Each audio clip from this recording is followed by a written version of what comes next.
आज का जो हमारा लेक्चर होगा यहाँ पर कोविड 19 के ऊपर। तो कोविड 19 के बारे में आज अपन बात करेंगे पूरा। तो शुरू करते हैं कोविड 19 से। तो सबसे पहले अपन बात करते हैं कि जो कोविड 19 है इसकी एपिडेमियोलॉजी क्या है।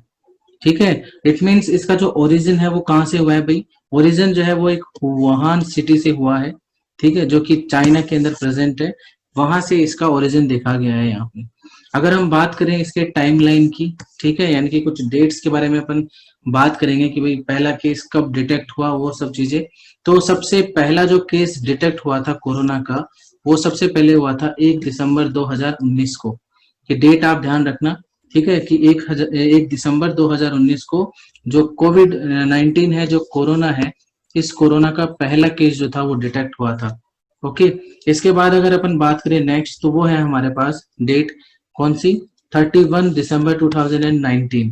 31 दिसंबर 2019 को क्या हुआ था कि जो WHO है, वो चाइना ऑफिस जो है, उसने अलर्ट किया था किसके बारे में, cases of viral pneumonia of unknown aetiology, यानी कि किसी अननोन कोज या अननोन रीजन की वजह से वायरल न्यूमोनिया होने के जो केसेस थे उनके बारे में WHO का जो ऑफिस था चाइना के अंदर, उन्होंने ये चीजें क्या की थी, अनाउंस की थी, उन्होंने ये अलर्ट जारी किया था 31 दिसंबर 2019 को। इसके बाद जो नेक्स्ट डेट आती है वो आती है 13 जनवरी 2020। तो 13 जनवरी 2020 को फर्स्ट केस रिपोर्ट हुआ था आउटसाइड दी चाइना। ठीक है, तो ये क्वेश्चन बनता है यहाँ पर, ध्यान से समझना।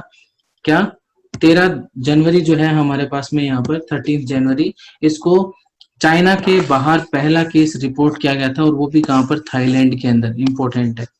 तो थाईलैंड के अंदर सबसे पहला case outside the China report किया गया था। इसके बाद 30 जनवरी 2020 को क्या हुआ था भाई, इंडिया के अंदर पहला केस रिपोर्ट हुआ था कोविड 19 का, और वो भी कहाँ पर, केरला के अंदर। ओके, ये आपको ध्यान रखना है यहाँ पे। क्या 30 जनवरी 2020 को केरला के अंदर क्या हुआ था, कोविड 19 का पहला केस रिपोर्ट किया गया था। ओके, इसके बाद 30 जनवरी को ही जो WHO है उसने डिक्लेयर कर दिया था कोविड 19 को as a public health emergency of international concern. ठीक है, तो WHO ने सबसे पहले जो कोविड 19 को डिक्लेयर किया था वो कब किया था, 13 जन 2020 को। किसके तौर पर, public health emergency of international concern, यानी कि PHEIC। तो ये अब ध्यान रखना कि जो PHEIC जो है इसका फुल फॉर्म क्या है, ये देख लो आप। Public health emergency of international concern, PHEIC। 30 जनवरी 2020 को WHO ने डिक्लेयर किया था कोविड 19 को। ठीक है, इसके बाद अगर अपन नेक्स्ट बात करें तो वो है हमारे पास नेक्स्ट डेट है हमारे पास कौन सा भाई, यहाँ पे वो है 11 फरवरी 2020। यहाँ पर जो कोरोना वायरस था ना, इस कोरोना वायरस को नाम दिया गया था कोविड 19। तो ये भी एक सवाल बनता है। ठीक है, सबसे पहले क्या बोला गया था, कोरोना वायरस को 11 फरवरी 2020 को कोविड 19 जो है वो नाम दे दिया गया था। इसके बाद 11 फरवरी के बाद जस्ट एक महीने बाद, यानी कि 11 मार्च 2020 को कोविड 19 को डिक्लेयर कर दिया गया था as pandemic by WHO। Very very important, हर लाइन से क्वेश्चंस मिलेगा आपको। 11 फरवरी 2020 को तो कोरोना वायरस का नया नाम दिया गया था कोविड 19। इसके बाद एक महीने बाद 11 मार्च 2020 को कोविड 19 जो है इसको WHO ने पेंडेमिक डिक्लेयर कर दिया था। ये आपको यहाँ पर दोनों डेट्स याद रखनी है। इसके बाद नेक्स्ट देखते हैं अपन यहाँ पर रिस्क मैनेजमेंट के बारे में। ठीक है, रिस्क मैनेजमेंट में देखो जो WHO है उन्होंने कोविड 19 को डिक्लेयर किया था वेरी हाई। इसका जो रिस्क था वो वेरी हाई बताया था इन्होंने, कहां पर, eight regional, national and global level. तो आप समझ सकते हो रीजनल लेवल पर भी है, नेशनल लेवल पर भी है, और ग्लोबल लेवल पर भी इसका जो रिस्क मैनेजमेंट था वो क्या था, बहुत ही हाई था यहाँ पर। इसका जो पॉजिटिव एजेंट क्या है, अब आता है क्वेश्चन यहाँ से कि भाई ये जो कोरोना वायरस है कोविड 19 है, ये किस वजह से हुआ है, इसका रीजन क्या है। तो इसका जो वायरस था उसका नाम है यहाँ पर नोवल कोरोना वायरस। ठीक है, जिसको सारस कोव-2 भी बोलते हैं यहाँ पर। ठीक है, तो ये ध्यान रखना है यहाँ पर। ओके, नोवेल कोरोना वायरस भी इसको बोला गया था। इसके बाद बात करते हैं अपन इसकी मॉर्फोलॉजी की। मॉर्फोलॉजी में देखिए कि ये लीनियर स्ट्रक्चर है इसका, पॉजिटिव सेंस है। ठीक है, हेलिकल सिमेट्री होती है इसकी, सिंगल स्टैंडर्ड RNA वायरस होता है इसके अंदर, वेरी वेरी इंपॉर्टेंट। और याद रखिए नॉन सेगमेंटेड जीनोम होता है। इसके जो जीनोम होता है इसके अंदर किसी भी तरह के सेगमेंट हमें देखने को नहीं मिलते। मॉर्फोलॉजी में आप ये जरूर ध्यान रखिए कि सिंगल स्टैंडर्ड आरएनए वायरस है और लीनियरली देखने को मिलेगा हमें। इसके इंक्यूबेशन पीरियड की बात करें, अब इंक्यूबेशन पीरियड क्या होता है भाई? इंक्यूबेशन पीरियड का मतलब होता है कि कोई भी डिजीज अगर हमें होता है, ठीक है, कोई भी पॉजिटिव एजेंट, कोई भी वायरस है, वो हमारे बॉडी के अंदर एंटर होता है, तो एंटर होते ही हमारी बॉडी में उसके जो सिम्टम्स है वो हमें देखने को नहीं मिलते। तो उसके एंटर होने से लेकर के और हमारी बॉडी में उसके सिम्टम्स दिखाई देने तक का जो पीरियड होता है उसको हम लोग नाम देते हैं इंक्यूबेशन पीरियड। ठीक है, और इसका जो इंक्यूबेशन पीरियड होता है वो 2 to 14 डेज होता है। 2 से लेकर के 14 दिन तक इसका इंक्यूबेशन पीरियड हमें देखने को मिलता है। मीडियन आईपी जो है वो आप याद रखना कि जो औसत अगर अपन बात करें ना इंक्यूबेशन पीरियड की, तो वो होता है 5 डेज। अगर आप किसी को कांटेक्ट में आते हो तो हो सकता है कि आप 2 दिन से लेकर के 14 दिन के बीच में तो कभी भी आ सकते हो, ये पॉजिटिव हो सकता है, लेकिन मीडियन कितना है इसका? 5 डेज का है, तो ये भी आप ध्यान रखना है यहाँ से। इसके बाद नेक्स्ट आता है हमारे पास में सीरियल इंटरवल। सीरियल इंटरवल मतलब सीरियस कंडीशन क्या रहेगी इसमें, तो वह है 5 to 6 डेज का। ठीक है, अगर आप किसी के कांटेक्ट में आते हो तो इतने समय में आपके अंदर सिम्टम्स देखने को मिल सकते हैं। क्वारंटाइन पीरियड आप सभी को पता होगा कितने डेज का है, 14 डेज का, तो ये भी क्वेश्चन बन सकता है। ओके, ये जो एपिडेमिक है वो किस टाइप का है, तो ये भी ध्यान रखना, ये पीएसएम में क्वेश्चन आते हैं यहाँ से।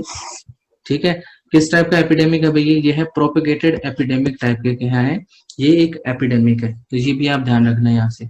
इसके बाद नेक्स्ट अपन बात करेंगे यहाँ पर कि जो कोरोना वायरस है, जो कोविड-19 है, ये किस तरह से फैलता है, इसका जो मोड ऑफ ट्रांसमिशन है वो क्या है? तो मोड ऑफ ट्रांसमिशन ये है कि ये ड्रॉपलेट्स के फॉर्म से हो सकता है, कॉन्टैक्ट की वजह से हो सकता है और फोमाइट्स की वजह से भी हो सकता है। जैसे वो अपन छींकते हैं ना, तो जो ड्रॉपलेट्स निकलती हैं वो ड्रॉपलेट्स अगर किसी दूसरे पर्सन के कांटेक्ट में अगर आ जाती हैं इनहेलेशन के थ्रू, तो उस पर्सन को भी कोविड के सिम्टम्स देखने को मिल सकते हैं। यहाँ पर जो फैटिलिटी रेट है वो कितना है, तो फैटिलिटी रेट यहाँ पर ओनली और ओनली 2 to 4% है। जितने भी पर्सन इससे अफेक्टेड होते हैं उनमें से 2 से 4% लोगों की क्या होती है, डेथ होती है यहाँ पर।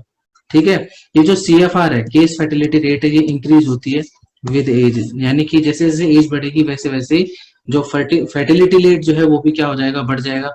कोमॉर्बिटीज, अब कोमॉर्बिटीज क्या क्या हो सकते हैं? कोई पेशेंट जो कि डायबिटीज मेलाइटस से अफेक्टेड है, कोई पेशेंट है जिसको हाइपरटेंशन है, कोई पेशेंट है जिसको कार्डियोवैस्कुलर डिजीज है, यानी कि हार्ट से रिलेटेड डिजीज है, यानी कि हाइपरटेंशन, डायबिटीज मेलाइटस, इसके अलावा कार्डियोवैस्कुलर डिजीज, और साथ ही साथ अगर कोई ओल्ड एज पेशेंट है, ओल्ड एज, ठीक है, तो उनकी जो फर्टिलिटी रेट है, यानी कि उनकी जो डेथ होने के जो चांसेस है वो क्या हो जाते हैं, धीरे धीरे बढ़ने लग जाते हैं।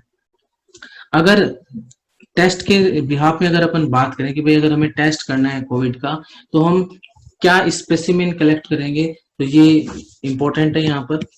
यहाँ पर हम लोग जो सीक्वेंस दिया हुआ है, हम लोग यहाँ पर नेजो फेरेंजियल स्वैब क्या करते हैं, कलेक्ट करते हैं। आपको पता है कि जो फेरिंग्स है वो आपके नेजल चैम्बर है उसमें भी क्या होता है, ओपन होता है, तो वहां से क्या कर सकते हैं, एक स्वैब कलेक्ट कर सकते हैं। यहाँ से नहीं तो ओरोफेरेंजियल भी कर सकते हैं, जो हमारा ओरल माउथ है उसके भी पोस्टीरियरली वहां से भी क्या कर सकते हैं, स्वैब कलेक्ट कर सकते हैं, या फिर जो स्पूटम है वहां से भी कलेक्ट किया जा सकता है। लेकिन जो बेस्ट यहाँ पर जो स्पेसिमेन होगा वो किसका होगा भाई, नेजोफेरेंजियल स्वैब होगा। तो ये आप ध्यान रखिएगा यहाँ पर कि बेस्ट जो है वो हमारे पास नेजोफेरेंजियल स्वैब होगा। ओके, अब नेक्स्ट अपन बात करते हैं कि इसमें इन्वेस्टिगेशन ऑफ चॉइस क्या है, इन्वेस्टिगेशन क्या करेंगे। ठीक है, इन्वेस्टिगेशन में यहाँ पर किया जाता है real time PCR, polymerase chain reaction. PCR जो है एक टेक्निक होती है जिसमें कि डीएनए जो है उसको एम्पलीफाई किया जाता है। डीएनए एम्पलीफिकेशन का क्या है भाई, ये एक प्रोसेस है जिसमें कि आप एक डीएनए से लाखों करोड़ों डीएनए बना सकते हो, ये एक ऐसा टेक्निक है। तो इसको बोलते हैं अपन रियल टाइम पीसीआर। ये अलग अलग तरह का होता है जो पीसीआर है। ठीक है, यहाँ पर जो इन्वेस्टिगेशन ऑफ चॉइस है कोरोना वायरस के लिए, कोविड-19 के लिए, वो है आरटीपीसीआर, रियल टाइम पीसीआर। ठीक है, real time reverse transcriptase polymerase chain reaction, तो ये आपको यहाँ पर ध्यान रखना है। इसके बाद आता है हमारे पास में कि जो हम लोग आरटीपीसीआर करते हैं इनमें से कौन सा जीन जो है वो क्या होगा, आइडेंटिफाई होगा। तो यहाँ पर हमें कौन कौन से हो सकते हैं भाई, एन, ई, आर डी, आर पी, यानी कि आरएनए डिपेंडेंट आरएनए पॉलीमरेज जो कि एक एंजाइम है, तो ये हमें तीन चीजें क्या हो सकती है यहाँ पर डिटेक्ट हो सकती है। RNA dependent RNA polymerase enzyme क्यों बोला गया है यहाँ पर भाई? बिकॉज आपको पता है कि हमने बोला था कि जो कोविड-19 है वो कैसा होता है, सिंगल स्टैंडर्ड आरएनए होता है, इसलिए यहाँ पर हमें आरएनए पॉलीमरेज एंजाइम डिटेक्ट होगा यहाँ पे। एन और ई जीन है यहाँ पर, ये ध्यान रखिए, ये स्क्रीनिंग के लिए यूजफुल है। और आर डी आर पी जो जीन है ये यूजफुल होता है कंफर्मेशन के लिए। अगर हमें स्क्रीनिंग करने की, हाँ भाई इसमें ऐसे कुछ लक्षण दिखाई दे रहे हैं, तो एन और ई जीन अगर दिख रहे हैं तो उसकी स्क्रीनिंग होगी कि हाँ भाई इसमें कोविड-19 के सिम्टम्स हो रहे हैं। लेकिन कंफर्म जो है वो किससे किया जाता है, R D R P gene से किया जाएगा उसमें। अगर नोडल लेबोरेटरी की अगर अपन बात करें तो यहाँ पर जो नोडल लेबोरेटरी है इसका, वो कौन है, नेशनल इंस्टीट्यूट ऑफ वायरोलॉजी, जो कि कहाँ पर है, पुणे के अंदर है, इंडिया के अंदर। ओके, इसके बाद आता है हमारे पास में HRCT। ठीक है, ये क्या है, ये मोर सेंसिटिव होता है RT-PCR से। अपन ने शुरू शुरू में बताया था कि RT-PCR एक टेक्निक है, लेकिन उसके बाद में आता है हमारे पास में HRCT। ये RT-PCR जो है उससे भी ज्यादा क्या होता है, सेंसिटिव टेस्ट होता है यहाँ पर। ठीक है, इसमें हम क्या करते हैं भाई, यहाँ पर ग्राउंड ग्लास ओपेसिटीज देखी जाती है, consistent finding for covid on CT chest. ठीक है, तो ये भी इसके अंदर किया जाता है। नेक्स्ट क्या कर सकते हैं, अभी एट प्रेजेंट जो ड्रग्स यानी कि जो मैनेजमेंट है, जो टेबलेट वगैरह दी जाती हैं यहाँ पर, वो कौन सी दी जाती है, यहाँ पर दी जाती है आरएनए पॉलीमरेज इनहिबिटर, यानी कि जो आरएनए पॉलीमरेज एंजाइम है उसको इनहिबिट करने वाली जो ड्रग्स है वो दी जा रही है। अब वो कौन कौन सी हैं, वो है फेविलाविर और रेमडेसिविर। कितना, दो नाम आपको जरूर याद रखने हैं यहाँ पर, जो कि आरएनए पॉलीमरेज इनहिबिटर है, आरपीआई है ये। ठीक है, ये ध्यान रखना, फ्लेवी फेविलाविर एंड रेमडेसिविर। ओके, इसके अलावा जो एम्स ने जो इसका मैनेजमेंट प्रोटोकॉल दिया था उसके अकॉर्डिंगली पेशेंट को क्लोरोक्विन दिया जाता है। इसके अलावा ओसेल्टामाविर, या फिर इसके साथ में क्या देंगे, लोपिनाविर एंड रिटोनाविर। ये जो ड्रग्स है ये यहाँ पर एम्स ने क्या किया था, एक प्रोटोकॉल जारी किया था, उसमें ये बताई गई थी। प्रिवेंशन क्या होगा भाई, इसको बचा कैसे जा सकता है, washing hand with soap and water, पानी और साबुन से क्या करना, हमें हाथ धोने हैं 20 मिनट से ज्यादा, 20 सेकंड से ज्यादा। ठीक है, 20 सेकंड से ज्यादा हमें क्या करना है, अपने हाथ धोने हैं। ओके, अल्कोहल बेस्ड सैनिटाइजर, यानी कि जो सैनिटाइजर है उसमें अल्कोहल होना चाहिए, एटलीस्ट कितना होना चाहिए, 60% और मोर देन 60% अल्कोहल जो है वो उसमें होना ही होना चाहिए यहाँ पर। सोशल डिस्टेंसिंग कितनी रखनी होगी भाई, 6 फीट, 6 फीट की हमें क्या रखनी है, सोशल डिस्टेंसिंग रखनी है। तो ये भी इसमें प्रिवेंशन के अंदर बताया गया, इससे हम लोग बच सकते हैं। इसके बाद बात करते हैं हम लोग नेक्स्ट, कि जो गवर्नमेंट ऑफ इंडिया है उन्होंने कोविड-19 को डिक्लेयर किया है एक नेशनल डिजास्टर। ठीक है, ये ध्यान रखना, गवर्नमेंट ऑफ इंडिया ने कोविड-19 को क्या डिक्लेयर किया है, नेशनल डिजास्टर डिक्लेयर किया है। ठीक है, nodal centre for action is district and nodal officer eight field level is district collector. ये ध्यान रखना आप यहाँ पे, जो नोडल सेंटर होगा ना, जो एक्शन ले सकता है, वो कौन है भाई, यहाँ पर डिस्ट्रिक्ट है। ठीक है, और जो नोडल ऑफिसर होंगे वो कौन होंगे, होंगे डिस्ट्रिक्ट कलेक्टर, जो कि एक डिस्ट्रिक्ट को संभालते हैं वो। इसके साथ साथ ही जो गवर्नमेंट ऑफ इंडिया है, इन्होंने एक ट्रैकिंग ऐप भी लागू किया था, जो था आरोग्य सेतु ऐप। ये नाम याद रखना, आरोग्य सेतु ऐप। ठीक है, और ये नीचे देखो एक लोगो दिया हुआ है आरोग्य सेतु ऐप का, तो ये भी आप ध्यान रखिए, इसके अंदर ये आपको ध्यान रखना कि ये लोगो है आरोग्य सेतु ऐप का। ठीक है, और इसमें लिखा हुआ है, मैं सुरक्षित, हम सुरक्षित, भारत सुरक्षित। यानी कि सबसे पहले हमें खुद को सुरक्षित करना है, खुद की ध्यान रखना है, हमें प्रिवेंशन रखने हैं सारे, बाहर नहीं निकलना, मास्क पहनना है, सोशल डिस्टेंसिंग करनी है। ठीक है, अगर हम सुरक्षित रहेंगे तो हमारे से कोई दूसरा पर्सन भी इन्फेक्ट नहीं होगा और किसी दूसरे पर्सन से हम भी इन्फेक्ट नहीं होंगे। और अगर हम सुरक्षित रहेंगे तो पूरा का पूरा भारत भी क्या रहेगा, सुरक्षित रहेगा। तो ये आरोग्य सेतु ऐप के टैगलाइन थे, जो कि इसके लोगों में लिखा गया है इनको, तो ये ध्यान रखना, मैं सुरक्षित, हम सुरक्षित, भारत सुरक्षित। इसके बाद आता है कि एक टोल फ्री हेल्पलाइन नंबर भी जारी किया गया था इसके लिए, वो है 1075। ठीक है, कितना है, 1075, जो कि एक टोल फ्री हेल्पलाइन नंबर है, किसके लिए, कोविड-19 के लिए।